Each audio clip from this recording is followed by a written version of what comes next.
1 কোটি মুছলমানৰ জেলৰ বিনিময়ত ভাৰত আজি স্বাধীন। প্ৰায় 2 লাখ আলিমুলামাৰ প্ৰাণৰ বিনিময়ত আজি ভাৰত স্বাধীন।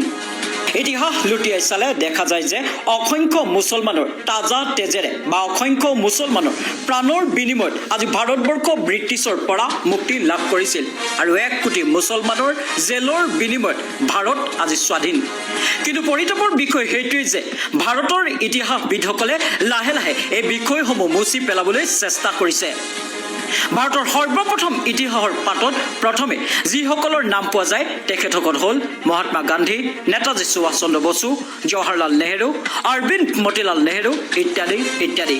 কিন্তু এখেতসকলৰ সমতুল্য নেতা আতাউল্লাহ বুখাৰী, মৌলানা হুছেইন আহমেদ, মৌলানা মাহমুদ হাছান, মৌলানা গোলাম হুছেইন এখেতসকলৰ নামো হ'ব লাগিছিল একেহাৰিতে আমি জানো।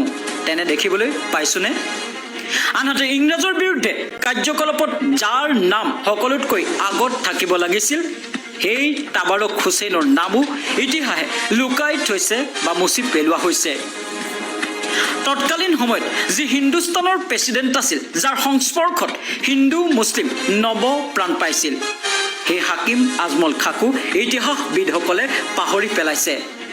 হায়দৰাবাদৰ প্ৰথম স্বাধীনতা সংগ্ৰামী আছিল হায়দৰ আলী আৰু তেওঁৰ পুত্ৰ টিপু চুলতান। 1780 পৰা 1790 খ্ৰীষ্টাব্দলৈকে ব্ৰিটিছৰ বিৰুদ্ধে আন্দোলন কৰি গৈছিল। টিপু চুলতানে লুৰে গঠিত মুছৰিয়ান ৰকেট প্ৰথমে ব্যৱহাৰ কৰিছিল। তেতিয়া এনেধৰণৰ ৰকেট ভাৰতৰ ক'তো দেখা পোৱা যোৱা নাছিল। ঝান্সীৰ ৰাণী লক্ষ্মীবাই সংগ্ৰামৰ বিষয়ে আমি সকলোৱে জানো, কিন্তু ভাৰতৰ স্বাধীনতা সংগ্ৰামৰ প্ৰথমগৰাকী মুছলিম মহিলা বেগম হজৰত মহলৰ কথা কিমানজনে জানে? তেওঁ ব্ৰিটিছ শাসক ছাৰ হেনৰী লৰেন্সক গুলী কৰে আৰু ব্ৰিটিছ সেনাক পৰাজিত কৰি 1857 চনৰ 30 জুনত চীন হাতৰ যুদ্ধত সংগঠক মৌলবী নেতা আহমদুল্লাহ শ্বাহ আছিল প্ৰথম ভাৰতীয় স্বাধীনতা সংগ্ৰামী ভিতৰত এজন। ব্ৰিটিছৰ বিৰুদ্ধে ষড়যন্ত্ৰ কৰাৰ বাবে প্ৰথমে আছফাকুল খানক ফাঁচি দিয়া হয়। তেতিয়া তেওঁৰ বয়স আছিল মাত্ৰ 27 বছৰ। মৌলানা আবুল কালাম আজাদ এজন ভাৰতীয় পণ্ডিত আছিল।